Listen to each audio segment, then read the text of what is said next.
You can let everybody in, Ashley, and then we'll now, Michael, you can announce that Eva's here. Awesome. Do you want us on mute now?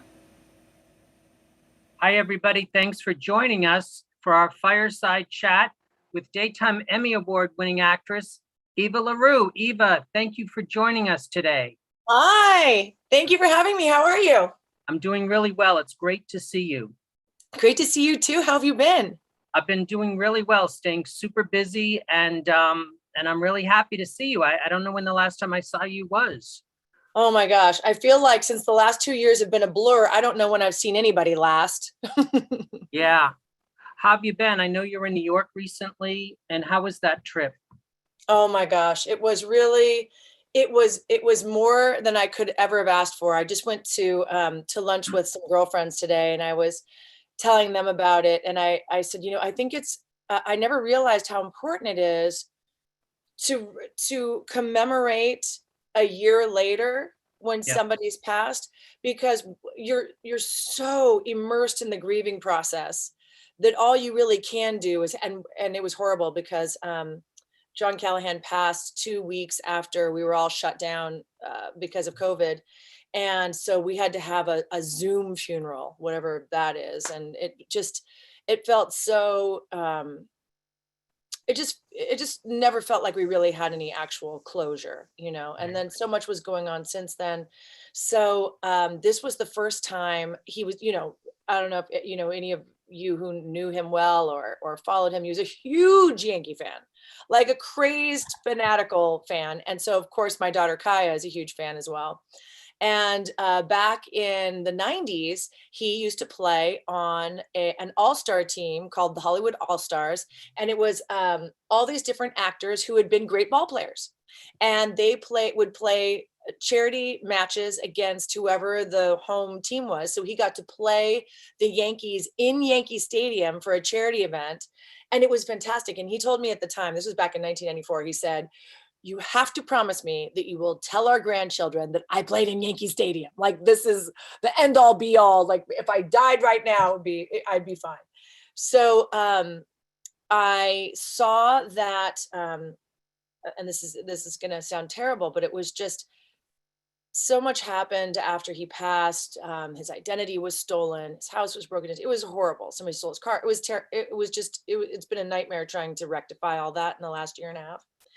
So his ashes have been sitting in my office on my desk for a year and a half, and we just didn't have the emotional bandwidth to open them up and decide what to do. So his sister asked us this summer, "Hey, what's up with the ashes? Can," and I said, "Well, we haven't opened them," and that feels like a humongous, you know, guilt trip that I'm dragging around with me everywhere. And but Kaya she just couldn't. And I said, "Okay, look, I'm gonna have to. It's time to do something." So I called his sister, his best friend, his stepson, both his sisters, and I said, "You know what? This is the last Yankee games of the season. Why don't we all meet up in New York? Let's do this together. Let's open the ashes together. It won't seem like such a daunting task." His stepson came up with this great idea. "I'm going to buy a bunch of baseballs. Why don't we rub his ashes into the stitches in the baseballs, and everybody can have a baseball?" And he bought these little lucite containers for everybody so that they could all have a little bit of ashes underneath the ball and the ashes rubbed into and I said, "Oh my God, he would love that." Like, first of all, he would just think that was so creative and amazing. And I was like, "This is an amazing idea." So we get there, and in my heart, I thought, okay, let's do that. We'll go through the ashes together. If anybody's getting bored with the story, just tell me. Sorry, No, it's a so beautiful long. story. Like, okay. Story. So I wanted for us to all meet up after going to his sister's house and doing the ashes at the old Yankee Stadium, which now has been razed to the ground, but that's the stadium that he and his dad watched every Yankee game in growing up. He and his best friend Art, who was meeting us there, went to games every year. And it's also the stadium, the old stadium is where he actually got to pitch with the Hollywood All-Stars. So I said, it would be highly illegal for us to take his ashes and try to leave any at Yankee Stadium. So why don't we take them to the park across the street, which was the old Yankee Stadium. We'll take them to the park. In my mind, I'm envisioning, it must just be like a meadow and some benches and whatever. Well, we get there and it's not. It's the original diamond is still there in the wow. old park. So we walk up on this park and we're like, oh, no way. We're going to actually get to walk out on the diamond. And so we stood around the mound, the pitching mound, and Kaya, put the ashes all over the pitching mound. And we were so euphoric because it was like more than we could have imagined. And yet, like, I could just feel him beaming. Like this was like nothing better than being, having himself left there at the park that he grew up on. So that was just like, oh my gosh. And we all said a little something, and it was, we walked out of there. I mean, I'm feeling overwhelmed now, but at the time we were so jubilant. I mean, it was a real celebration of him, of what he would have loved, of everybody coming together to do it and flying cross country. It was just so exciting. And that we were actually getting to stand on, we had no idea the mound was going to be there. So we go across the street to the game and we get there and it's early. So it's batting practice. And that's the only time you can walk down to the wall that keeps the fans from the field, right? Because when the game starts, you can't walk down to the wall unless you happen to have tickets right on the wall, but otherwise you can't get down there. So now I realize that this is, I'm just going to say I can neither confirm nor deny. It's just us. Yeah, it's just you guys. But so beforehand, I thought, oh, wouldn't it be amazing to get him in the new stadium somehow? So I hollowed out a chapstick container. So he smelled a little like cherry chapstick and Pine Sol because I was trying to get all the gooiness out with the Pine Sol. And I put some of him in the cherry chapstick container so that I could sneak it in my purse into the new stadium. And I wasn't quite sure what we were going to do with him once we got there, but I thought, well, you know what? If we can even just leave him under our seats in the bleachers, and just kind of quietly on the QT, and eventually he'll probably be swept up because it's such a clean stadium, you can eat off the floor there. But I thought, you know what? Just some atoms of him are going to be at that stadium, and that's all he needs to know, and that's all we need to know. But it ended up being better. So I saw that people were able to go down to the wall, and so I said to his best friend Art, I said, this is your last mission with your best friend. I said, I'm giving you the chapstick container. You've got to get him on the field. If you can get him on the field, he'll be part of the stadium forever. Like, they can't get him out of the dirt, right? So he goes down, there's a zillion security along the perimeter trying to keep anybody from jumping out on the field and trying to get autographs from the guys doing batting practice. So he takes out the chapstick, he pretends that he's putting it on because he's like, they're all watching. And then he covered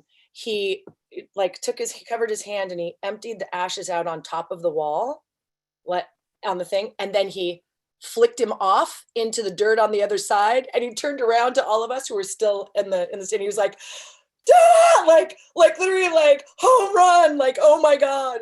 And it just felt like mission impossible accomplished. Like there's nothing that would make him happier than knowing that he is the legend of living on in both stadiums. Do you know what I mean? Like, a part of me was a little bit jealous that I don't have any place that I love that much or hobby that I love that much that I would be, jubilant that you all got together and put me there. Right. But for him, it was, for me, for Kaya, for all of us, there was everything. It was just everything because he got such a stupid funeral. You know what I mean? Such a stupid funeral that we all felt so bad about. And yet it was perfect that it was more than a year later, because now we weren't all swimming in grief. We were able to really celebrate who he was, that big personality, and be excited and be happy for him. And it was Even I couldn't have asked for better. I really, really couldn't. that is a very important, powerful thing that you've shared. Not only that story, but Please for don't every, tell anybody these illegally in the stadium. I don't want to go to jail for putting his. I know, and you know what they do? They get out like those CSI cameras and like zoom right in on the dirt and find it. Yep. But no, Yep. that's only on TV. Um, I think what you've said is very important because when we all lose someone, COVID or not, we're going through the grief and we're just getting through the motions Yeah. at best.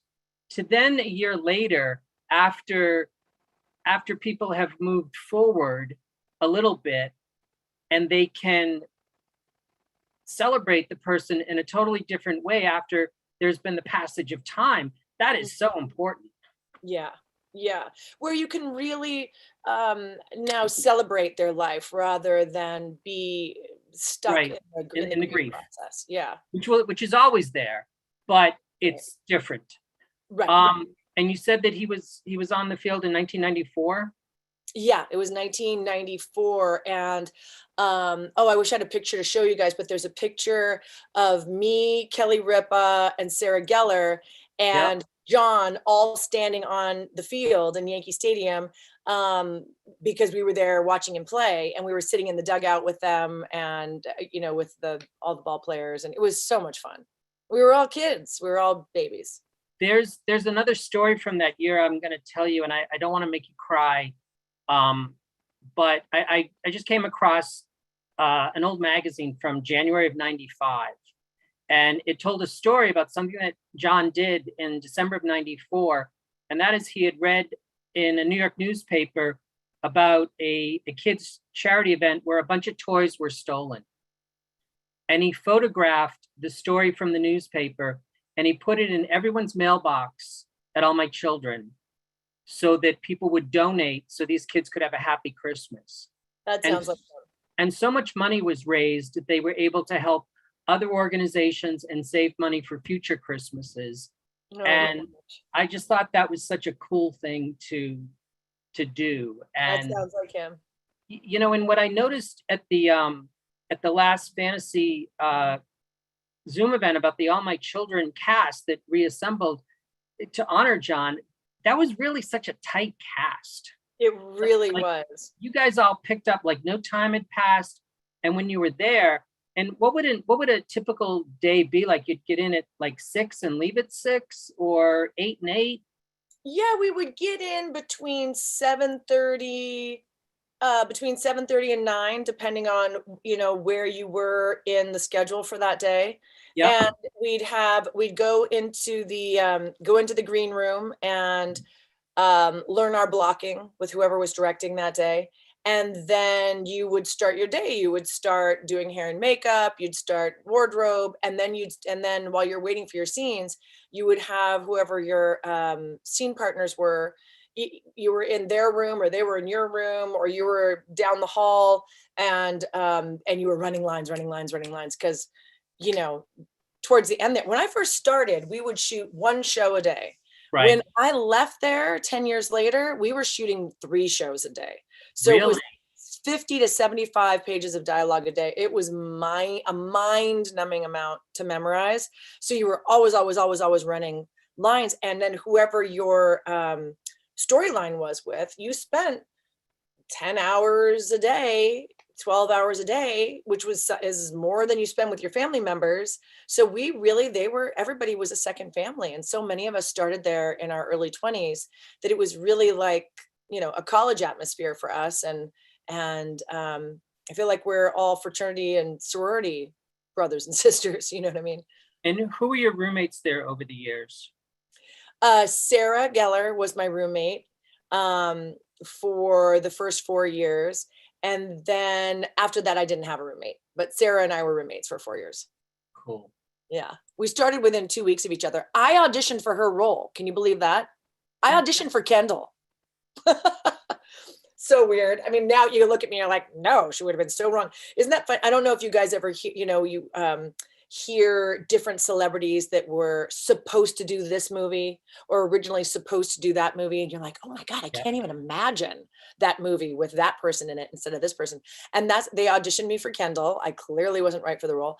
And 2 weeks later, they called my agent and said, hey, there's this role of Maria Santos that she'd be perfect for. It was only originally supposed to be a recurring role, but if she'll move out to New York and take the job, we'll make it a contract role, because we liked her audition, but she was so totally wrong for the part.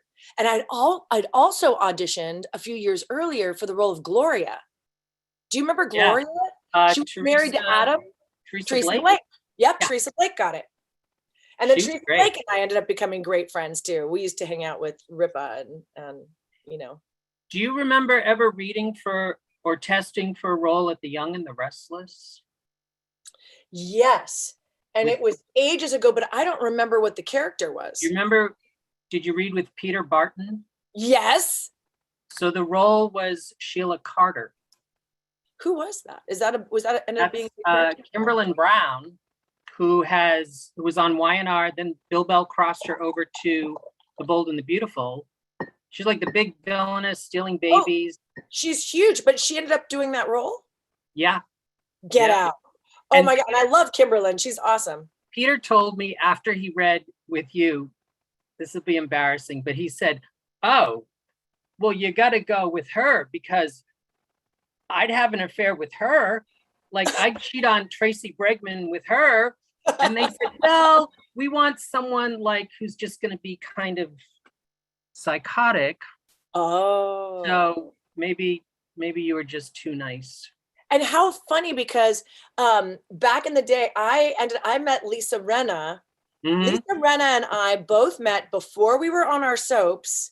She was with Peter, and we met at Peter Bergman's Christmas party because I was with John O'Hurley at the time, and we all met there. And she was but it was before she and I started our soap careers, and afterwards we did. So it's just such a tiny, small world. Yeah, they make a big, and it is a big deal, but they're doing the possession devil storyline on Days of Our Lives again. And I always say, well, John played the first devil on Loving. Oh, yeah. He did, you know. And then all those years later, you were I have to plug, my computer just unplugged itself, and I'm afraid it's going to die. So let me plug my computer back in. It just magically unplugged itself. Hold on. Sorry, guys. There we go. Okay, I'm plugged in. I was going to talk about you, but I just realized we can't do that. Just before the chat started, our boss stepped away, and I said to everybody else, I said, hey, you know, we should really do something nice for the boss because she's so terrific. And then she comes back and she says, my audio was on. I could hear you. But anyway, you and Peter crossed paths on All My Children when you played Celeste. And you know, the minute you were announced as coming on, well, everyone said two things. A, too young to play the mom. Yeah. B, they got to put her with Peter Bergman. And you guys crossed a little bit, but it didn't really, we were all hoping you'd be coming back for more. I know. And I've known Peter for ages. I adore him. He's quite possibly the kindest, most generous, sweetest guy on the planet. And I was so excited to find, and also like an iconic, I mean, he's like a soap icon. He's like he's like the male Susan Lucci. He's, you know, so I was so excited to have scenes with him finally for us to get to work together. And we just had so much great chemistry. I felt like we fell right into step. It was just a thrill to work with him. And yeah, it just didn't work. I think, you know, once people realized that I am not very much older than my sons on the show, that it wasn't really gonna, it was looking kind of strange. And so I think that the character just feels, I was only supposed to be there for a little while anyway, but it was really, really fun. And then to win the Emmy on top of that, that was just icing on the cake. So do you remember what scenes you submitted for that? Wedding stuff, probably. I submitted a scene before the wedding where I found out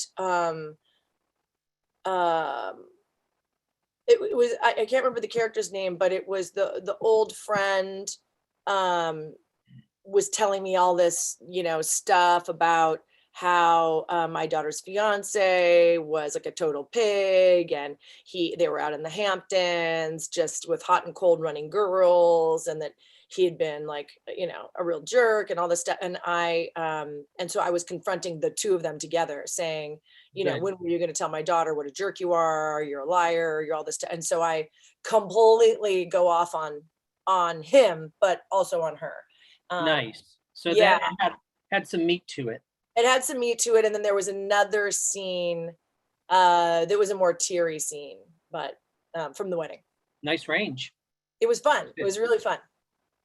Speaking of fun, tell me about what it was like taping those dinners at Wild Wind on My Children, because sometimes like the whole cast would be around, or not the whole cast, but a lot of cast members would be around the table, and there'd be a lot of fur flying and Kendall at her bitchiness. I mean, those must have been some fun days. It's funny. I've seen some of those scenes again just recently because a friend of mine who's a diehard All My Children fan, I think it's her favorite pastime is digging up old scenes and sending them to me. And so I saw some of those fur flying scenes, and they were just so, because there would be about 8 of us around the table, right? It would be me, John, Michael Nader, Susan Lucci, Sarah Geller, Kelly and Mark, because Mark played my brother, sometimes Julia or Sydney Penny, and then whoever Sydney, sometimes it would be Dell, which was Windsor Harmon, or Sure. So it was always 10 to 12, 8 to 10 people at the dinner table. And as you can imagine, and the reason they, I think, got rid of the Wild Wind dinners, much to our dismay, was it was a real shit show to tape, because we were laughing our way through every single scene. We're laughing so hard. It was hard to keep a straight face. We're all cracking each other up. The producers were on a different floor. So they would, and the director, and so they would speak through the mic. We used to call it the voice of God, because it was coming out of the ceiling basically, and we could hear it. And they would be like, "You guys, knock it off." Like, it would be like, the voice of God busting us all like little children. But it was the most fun. It was the best days. Those Wild Wind dinners were everybody's favorite. And Ann Mira was oh God, Annie Mira, the best. She must have had some great stories. She had amazing stories. She would regale us with for hours when, and especially during weddings, because you're sitting around forever, waiting for, you're stuck in the pews, with nothing to do. And Annie used to always, every year, she sent John and I a bottle of Bailey's Irish Cream every year till she died. Love Bailey's. Nice gift. It was but it was just sweet. the thought that, we hadn't worked with her in years, and like, a decade and a half, and she still, every year we got the Bailey's gift from her, and she was just amazing. What an amazing woman. I remember one time somehow Kendall had gotten like control of the reins at Wild Wind. So she's just telling everyone off, and she gets to Edmund and Maria, and I'm thinking, well, she's got nothing against them. What is she going to say to them? And she says, "Edmund and Maria, you two can stay, but no pets. So Julia will have to go."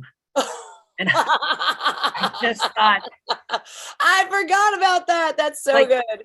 Like, that's when soaps are at their most fun, when everyone's having fun with it, and you just get to say things as your character that you would probably never really say in real life. Yeah.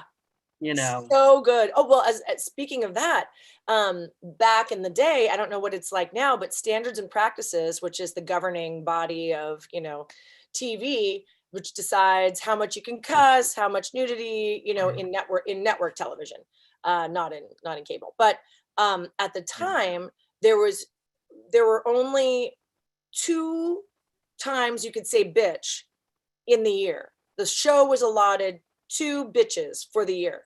So the only person who got to say it was Susan Lucci. So literally twice a year, she would get to call somebody a bitch. And I remember feeling like I had won the lottery, In the 10th year, I wasn't there a full 10 years. I was there and then I was gone for 2 and then I came back to life and all this stuff. But in the last year that I was there, I got to call her a bitch. Wow. It was so exciting. That was pretty cool. I would think they would have reserved 1 or 2 of those for Liza or her mother, Marion Colby. Right.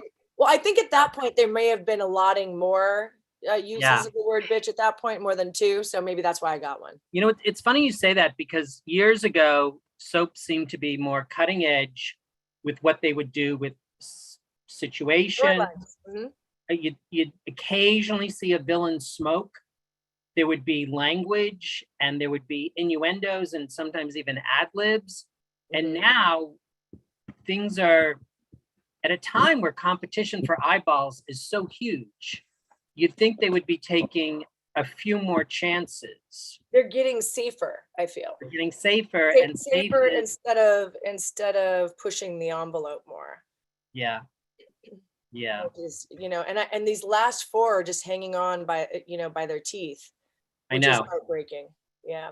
It really is. And I think the criteria for a show staying on the air now is different than what it was 10 years ago.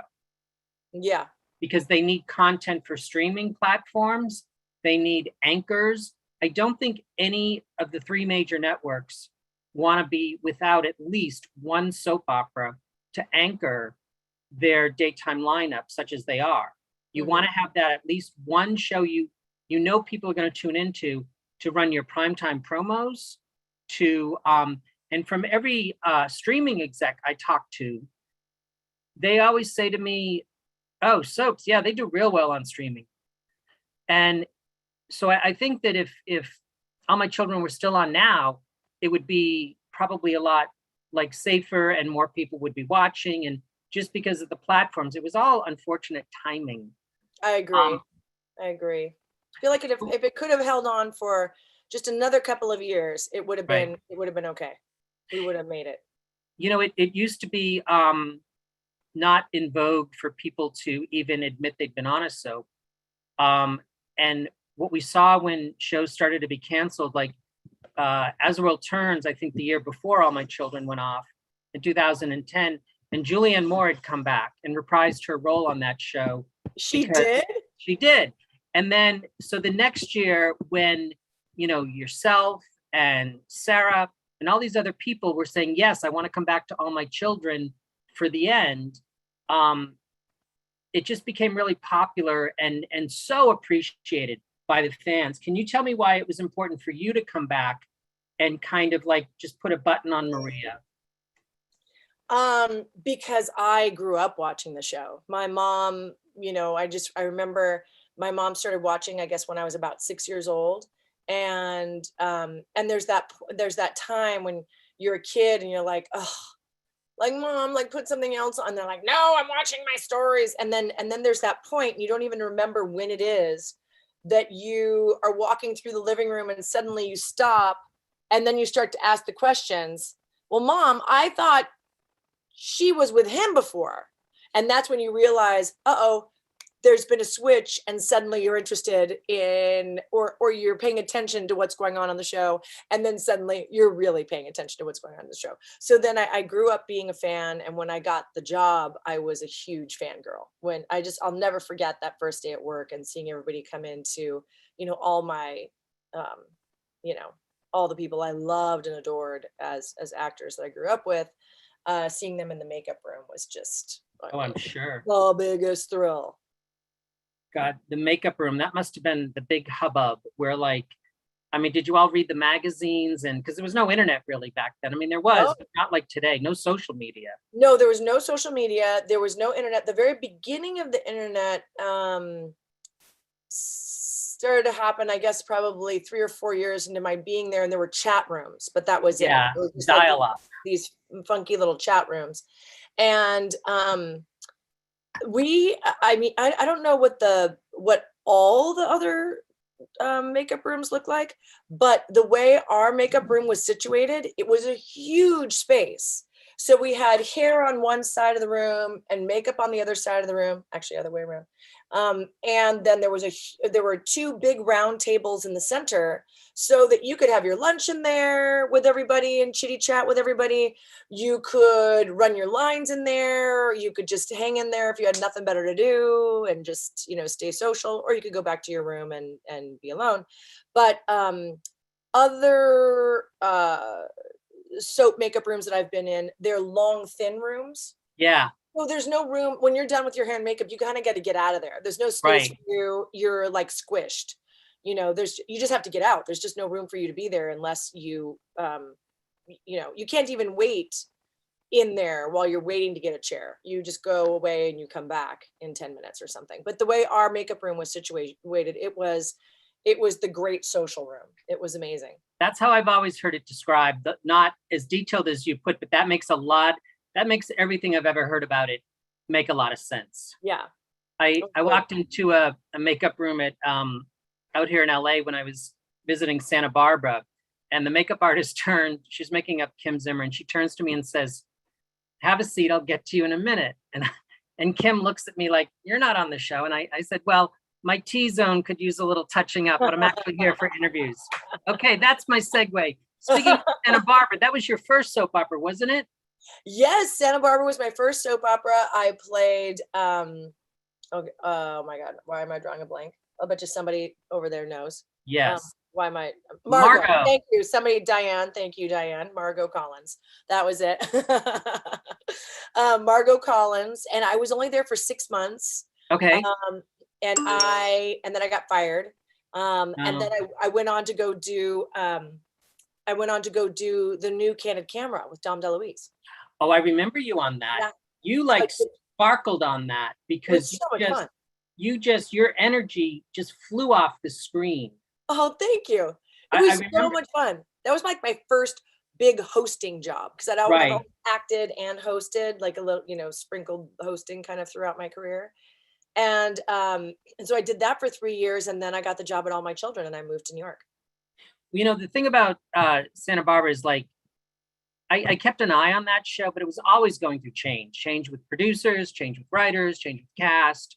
So I think being there at all must have been pretty cool. Do you have any memories of Margot and what you learned about the genre that helped sustain you and when you went to other shows? It was such a great, I mean, soap operas, there's just nothing like them in the industry in terms of training. I feel like it's the best training on the planet, because you have so much dialogue and you have one day to shoot it, which is unlike nighttime and unlike feature films, with barely any rehearsal time. And you're retelling the same story. I think the statistic is like 2.6 times a week or something like that. You're retelling in case somebody missed Monday, or in case somebody missed a Wednesday. And so you're retelling the story, regurgitating the same thing. So you still have to find a way to make it sing, even though you're like, oh my God, I'm just like rehashing the same stuff. But it's such a fantastic training ground. And I often say, I would love to see some of my favorite actresses of the time, like the Nicole Kidmans and the Kate Winslets and the, you know, like I would love to see them do a soap in the same amount of time that we do it in, with the same amount of dialogue and the same amount of prep time, and see if anybody can really pull it off a lot better. You know what I mean? Because it's a tough genre. It's the camera stuff, you look like crap, your lighting is crap. It's all like, you know what I mean? No one's got soft filter, and, you know, it is what it is. And B, there's just no rehearsal time, and you have to do all of, you know, everything is that, you know, the blocking is what it is. It's cheesy blocking. You walk down front and someone's talking over your shoulder and you're having all your thoughts, just like, while they're having their own conversation, and they can't see your thoughts. They don't know what you're thinking. Well, that's just how we do it in real life, right? Yeah, it is what it is. So I would love to see, you know, I would love to see my favorite Academy Award winning actresses, the Meryl Streeps of the world, pull this thing off without it looking any, you know what? Better than what it is. It is what it is. You would never see that. You would never see that. because they couldn't do it. With all due respect to them, that's why you'd never see it. I will say this, like, there's an actress, and I won't say her name because this probably will come out like a backhanded compliment, but she was on a soap opera for a couple of years, and she's kind of terrible. And then she went to a primetime show, and the part's a little bit more fleshed out, and she's really shining. And people say, oh my God, I didn't know she was this good. And I thought, right, because people either have a connection to knowing how to do daytime, where it's an ongoing story, where I feel for you guys when you do have to recap something, but if the story's good and the audience is into it, they're not going to feel like it's recap. They're just going to feel like this is all part of it. And I'm so on board. The soap fan will go anywhere on that ride with you. Right. If they're on board. But if a particular actor's not connecting, or if the story isn't so good, then it's the chore. But I think it takes a very special set of abilities, and part of it has to be innate too, to really shine in a genre that that's as specific as daytime. So people are asking a little more about Santa Barbara, and when I was there, yes, Marcy Walker was there. Marcy Walker was there, and you know who else was there? Was oh my God,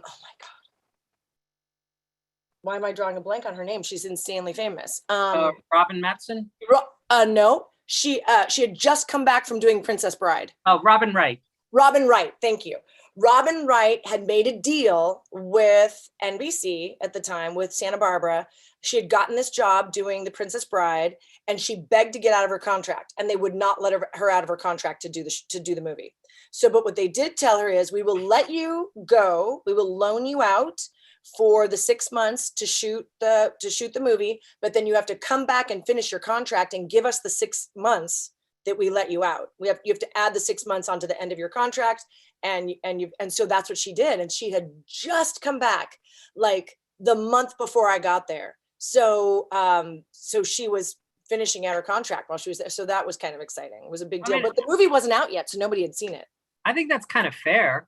Yeah. You know, I mean, it's like, I mean, it would be hard coming back knowing that the film is coming out and you're going to get all these other offers, but at least they work with you.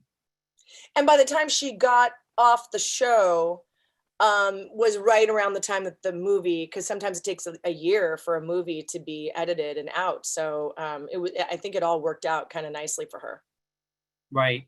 But yeah, she did seem a little bummed that she had to be back. Was that like circa 1987 or later? Wow, good call. Yeah, no, it was right about that, because I graduated high school in '85, and I'm going to say it was about '87. Yeah. I had an interview there to get a job on the production staff, and you know, I wore a suit. It was the dead of summer, so I'm like dying in it, you know. Oh, no. And I met her, and she was super sweet, super sweet. Yeah, she was really nice nice girl, and has gone on to do really well, especially recently with House of Cards and some other stuff. Oh yeah, she's such a talent. My God, she's such a talent. Somebody was saying it was '88. Was that you? Oh, because oh wait, who was it that interned? I can't see your name. It's me. It was me. Oh, it was you. Okay. Hi again, Diane. So it was '88. Okay, that makes sense. I mean, you were still there in '88. Robin wasn't there because when I was there, they were recasting, and Kimberly MacArthur, who I ended up having as like my roommate later on, don't even ask, was the one. No kidding. Yeah. So, but yeah, I think you were already there when I got there. It was probably the tail end of you. So yeah, it probably, and I was there the summer of '88. So it may have been the tail end of '87. Okay, that totally makes sense. Yeah. Wow. Hi. Hey. You're always super sweet, so don't worry. Oh, thank you. I saw another question. Why was AMC so good in 1994? And there are eras of a show where like all the casting is there, all the writing is there, it's firing on all cylinders. Yeah, so nobody's good. left yet. Like either a writer leaves or a key co-star will leave, and you know, you move forward, but it's not just as good. And so I do recall '94 being an exceptional year. All my kids were things are just firing on all cylinders. Do you have memories of those eras in particular where like everything just meshed perfectly? Yeah, it did. It was really an incredible year. I got there in 1993, in March of 93, in the middle of a huge blizzard. And so it was kind of welcome to New York, because here I'm a California, girl, and I was a transplant at that point. And so by 1994, John and I's character were pretty solidified. I can't remember if our characters were married by then, but we had been working together for a year. They had hired my sister, Sydney Penny. So she was already, I think at that point with, oh my gosh, I just saw him it was so exciting to see him. I hadn't seen him in ages. God, I'm drawing a blank on everybody's name. Everybody has two names on the show, like their real name and their fake name. Who was her? She had the beautiful Cinderella like wedding too. Oh, Noah. Noah, thank you. Oh, Keith No, but Hamilton his real Cobb. name. I mean, I know Noah, but Keith Hamilton Cobb. Cobb. Yeah. Yeah, all I was thinking of was Noah, but I couldn't think of Keith Hamilton Cobb. And then they brought on Mark, and Kelly and Mark fell in love on the show. I mean, everything was clicking on all cylinders, Yeah. behind the scenes and in front of the scenes. It was really a great time to be there. Walt Willey was there, and Michael Nader was there, and Sarah Gellar was there, and it was just such a blast. And I think they won what year did you leave? 97 or 98? The first time? Yeah. 96. 96, that early? 97? Maybe it was 97. Well, I remember when Maria was in the plane and she and Brooke switched seats. Yes. Do you remember that? Yep. I think that's what they won the Emmy for in 98. So it would have been in 97. But those are the types of things like, okay, they know you're leaving. So they write it so that Brooke will feel every 97, was that 90? Yeah, like around 97. Well, Diane and Melvin. Hi, Melvin. Isn't that amazing? Like, yeah, you guys are good. Yeah, so 1997. So I would have already because I would have been there for 4 years and my contract was up. Okay. I have IMDb open right now. Okay. So well, that's true. That is our friend. Although you are way too young to remember this, girl. But back in the 70s, soap fans had this. I swear to God, it was like the Bible.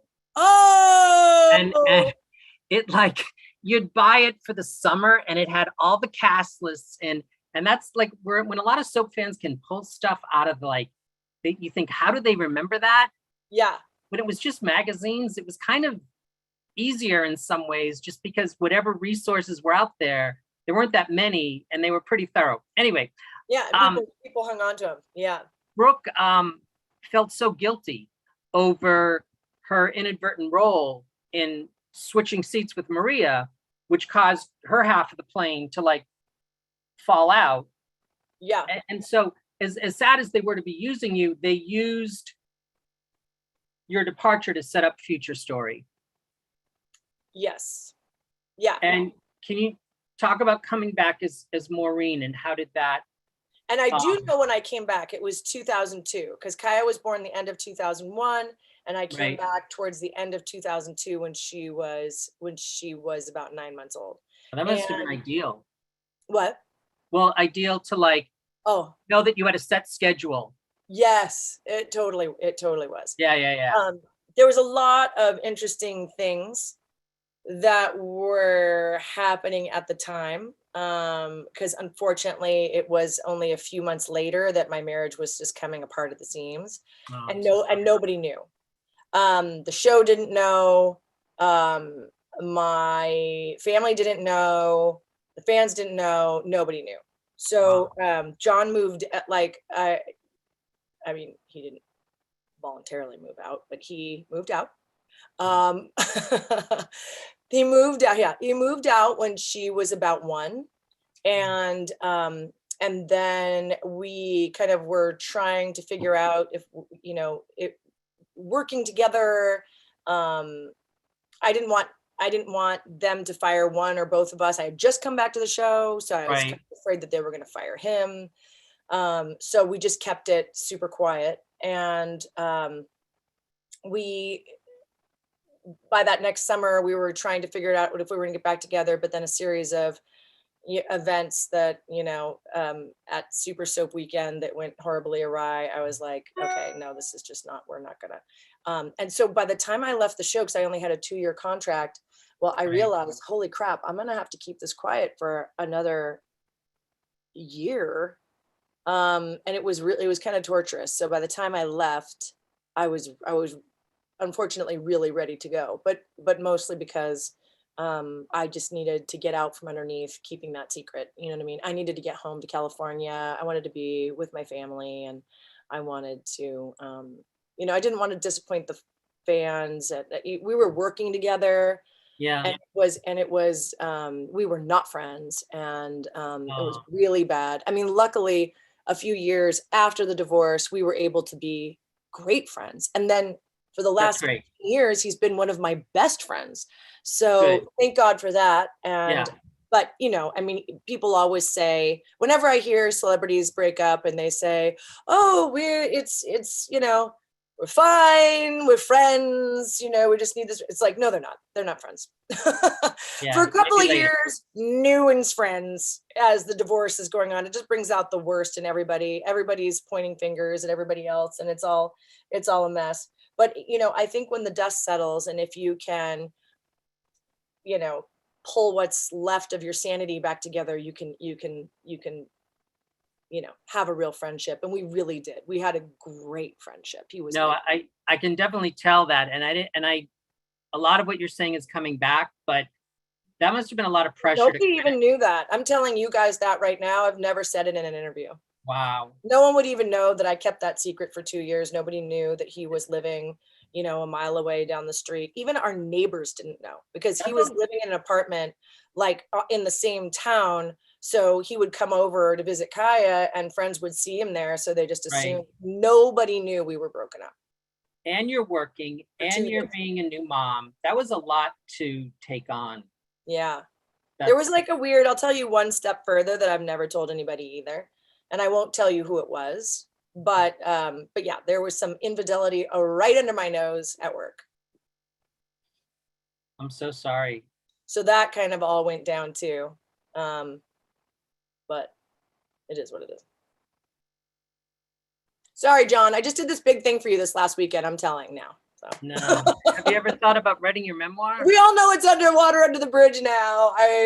But it's all what, oh my gosh. And you want to hear like the really big, I don't know why I'm telling you guys all this right now. Maybe because this weekend just happened and I'm just like feeling in a truth telling mood, but I just always felt like it really wasn't anybody's business, but ours. But the craziest thing about this is that I caught all that happening the night before I had to renew my vows with Edmund the next day on the show. I should have gotten an Emmy for that. Let me tell you what. Because I had to act like I loved him all the next day. And that actress was there all day. We're going to be looking this up on YouTube. You might figure out who it was. I'm so sorry you went through that. I'm so sorry you went through. Yeah, it was crazy. Like I said, it's been so many years now that like it really is water under the bridge, and still. But it was so much soapier behind the scenes. There was so much more crap going on behind the scenes. I can't even tell you how much sex was happening in these dressing rooms, not just like with my scenario, but all over. It was, if they could have written what was actually happening on that dressing room floor, yeah, this show would still be on the air right now. There used to be a game show called Tattletales, and real life couples would go on. And one time they had soap couples on, and they were asked, what's more outlandish, the on-screen stuff or the backstage stuff? The backstage stuff. It said every single couple, and they all matched, and they all like won the money for the audience. It was me, Kelly, and Sarah have always said when enough of the players are gone will write that book. It'd But make a not great gonna do TV it while show. anybody is still skipping around. But Um, someday somebody has to write that book because it's too good. How soon after you got back to LA did you get CSI Miami? Oh God, I lucked out. I felt like that was I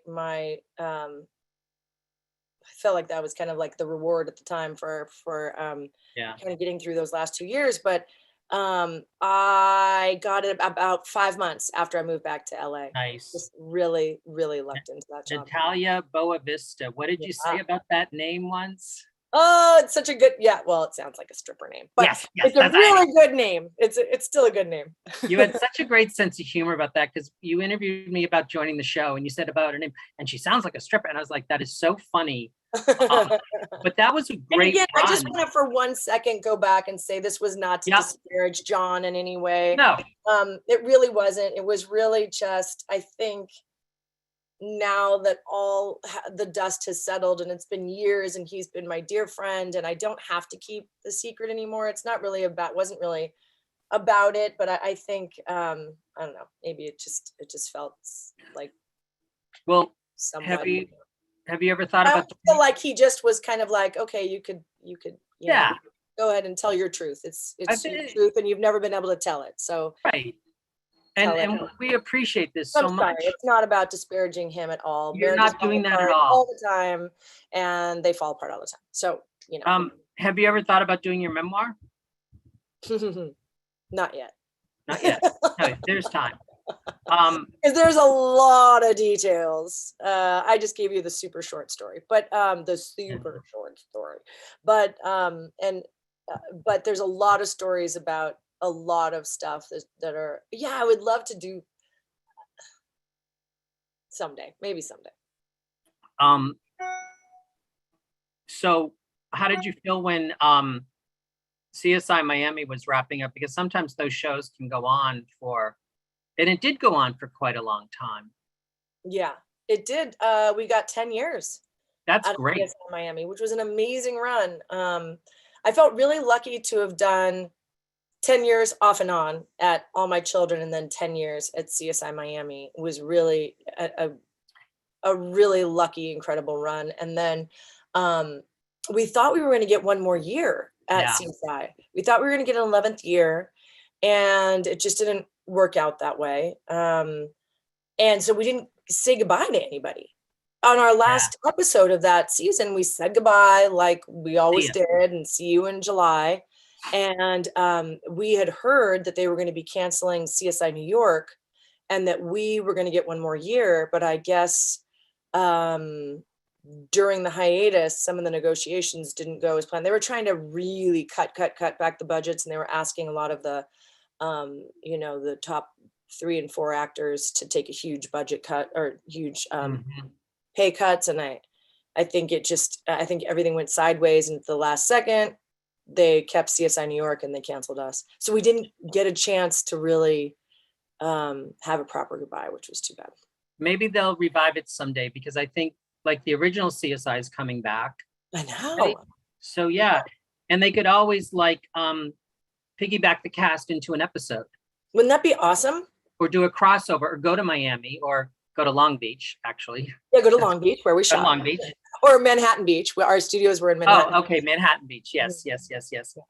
And now our studios got taken over by James Cameron. He's doing 2 Avatar movies simultaneously.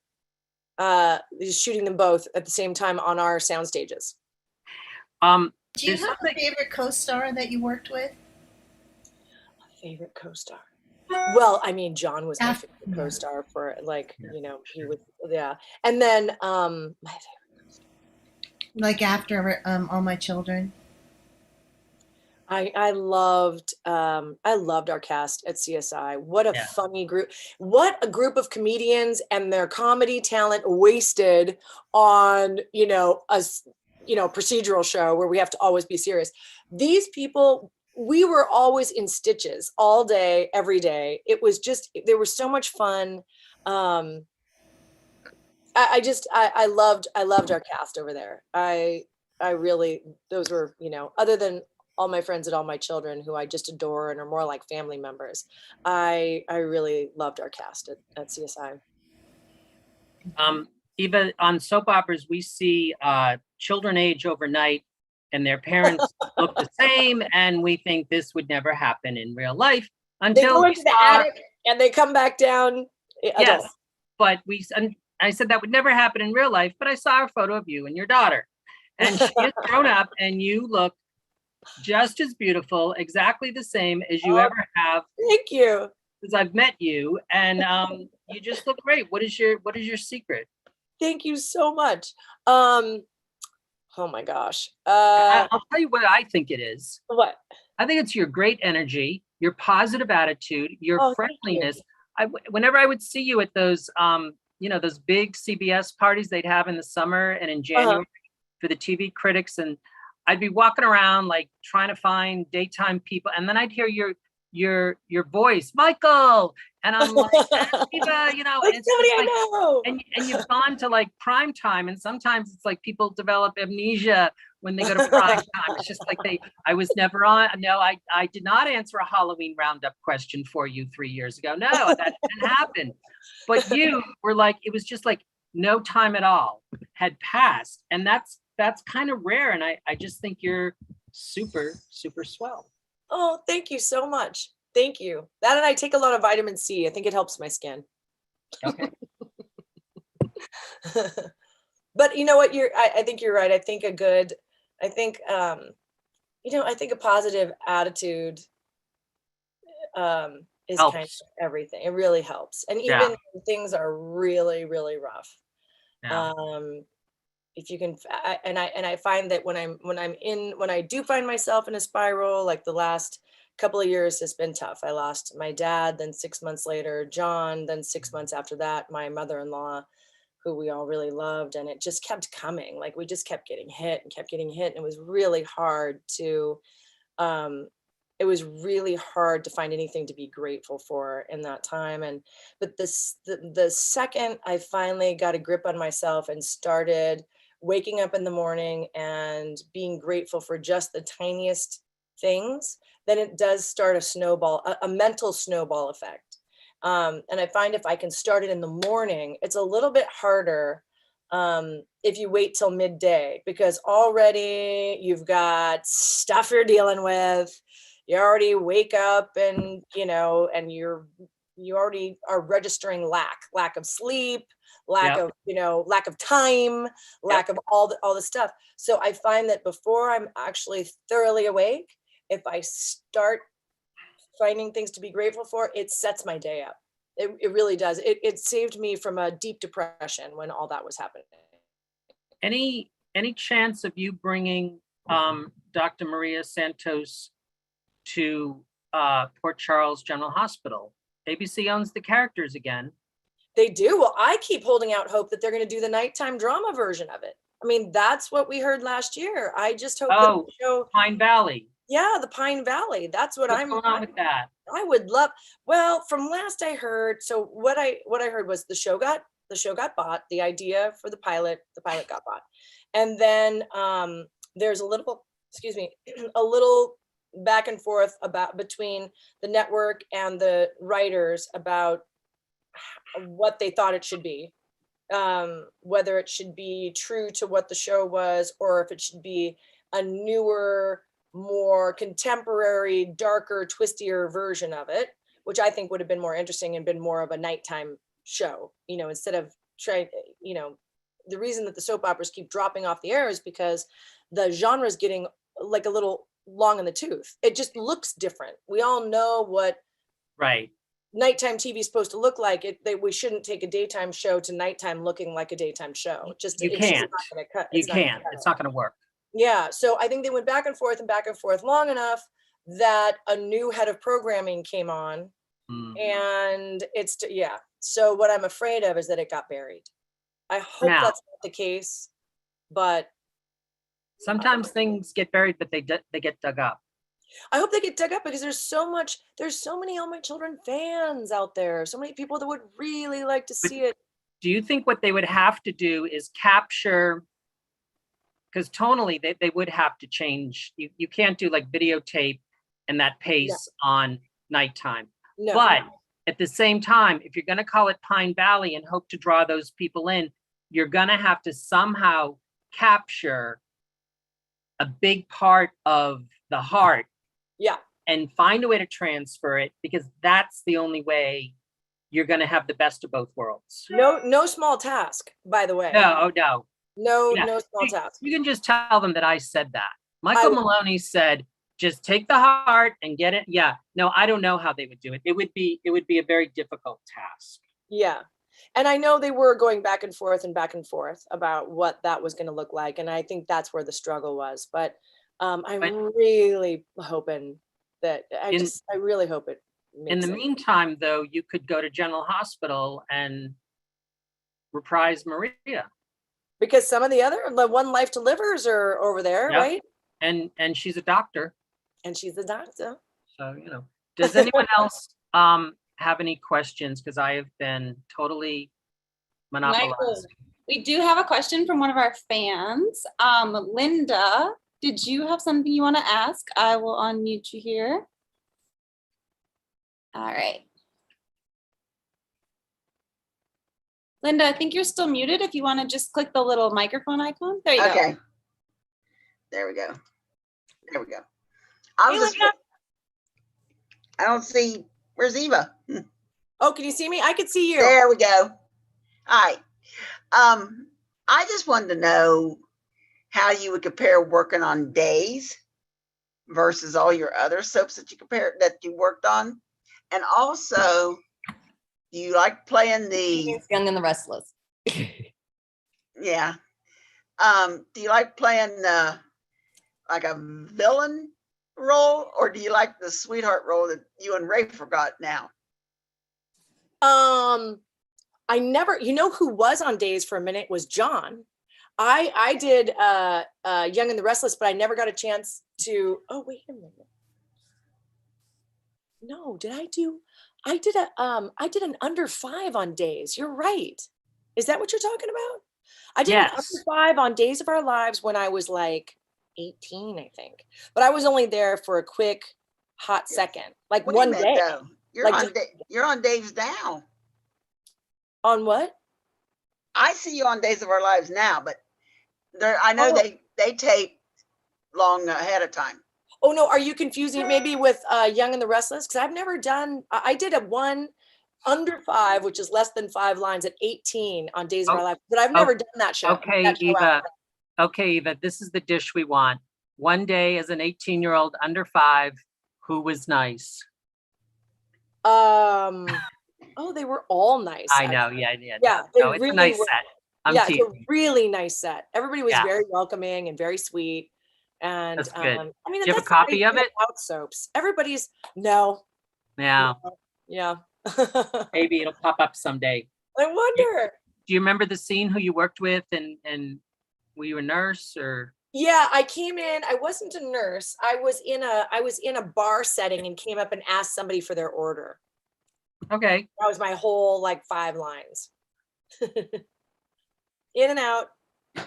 But still, it must have been so fun to think that I'm doing what I hope to be doing, It was really, it was fun because it was one of my first jobs out of high school. So just being on any set at that point was, I felt closer to what I wanted to be doing full time. Yeah, exactly. And it's that crystallization, okay, I'm like, this is so close. This is it. This is the beginning. That must have been awesome. Yeah. What would you like to do next? Right now, I'm actually developing a show with one of my executive producer head writers from CSI Miami. Okay. We are developing a new show based on some new FBI technology so I will have more. I could let you know more in about a month from now. Awesome. So do you feel like that Boa Vista, that boa or that hat from CSI is one you want to pop on again in a similar vein? It's definitely a procedural show, But what I'm hoping is with this version, it'll be a little more character driven rather than Plot. rather than science driven. I mean, it's definitely based in science, but and a new science at that, which is really fascinating. But I really want it to be more character driven, and that's more fun for me as an actress. I will be honest with you. When I wouldn't watch the CSIs every week or I mean, sometimes there were 3 in 1 week. Yeah. But if I saw the first minute, I thought, oh, they've got me for the next hour. I have to find out who did it, how they did it, and how they're going to figure it out. They were so good at drawing you into those guest stars and whatever their predicament was that led to a death so fast. My hat was off to all of them. It was really good. Yeah. Really good series, all of them. It was What definitely crime candy, we call What it. about hosting? You'd be great. Well, I've always done, kind of a smattering of hosting in my whole career. And for a while I was hosting a show on the CW for actually 3 years. And that was the Chicken Soup. Chicken Soul? Soup for the Soul, Animal Tales. And that was really Yeah. fun. I finished that. We stopped doing that about a year ago. And I think there's going to be a true crime element to this scripted show we're developing. And so I would host that. Oh, well, that has never been more. I mean, if you start a Dateline, that's another one. You just have to watch the whole thing. Oh my gosh. Yeah, you can't leave in the middle of the crime. And then attention shifted to the ex-husband, and you're like, oh It's my God. always the ex-husband or the I know. boyfriend. Look at that poor Instafluencer. I know. Oh, My heart's breaking. I know. mean, could it be more that boyfriend ever? That and you don't even have to be an investigator to kind of know it's him. Yeah. At this point. We usually run these about maybe 40 minutes or so, and we have kept you for over an hour. Does anyone else have any final questions? Although I could stay here through dinner, but I think I need to go. This has been really fun. Nobody has any questions? Well, I think we covered so much Yeah. territory, Michael. You were fabulous, and Eva, this was fantastic. So thank you Really so fun. much Thank Yeah. you. for I think I this. got some tape on myself tonight. Thank you. You're so easy to talk to. It's really always a pleasure. Thank you. Well, in a month or two, I would be glad to tell you there is a huge backstory as to the thing I'm working on right now. And I can't tell you what it is until after December, because there's a series of circumstances that are legal, that are fascinating. Like you'd be like, what? Not that I'm in any kind of legal trouble. I certainly am not, but somebody is. And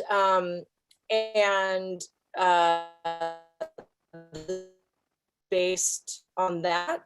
And then also what happened after that and what's happening going forward. But it is a crazy story. So I just can't until there's an arraignment and Sure. Oh, yeah. So But once you can, we will be more than happy to be. I would love to tell you guys about it because it's good. It's a really crazy, great story. Yeah. Fantastic. well, We're so listen. there. Nothing to do with soaps, but it's a really good story. So I would love to tell you guys. It's a good story. It We doesn't would have love to have you back anytime. Thank you so much for Thanks, coming you on board guys. for this. We so appreciate it. Thank you, everybody. And we hope to see you soon. Thank you so much. Thanks, everybody.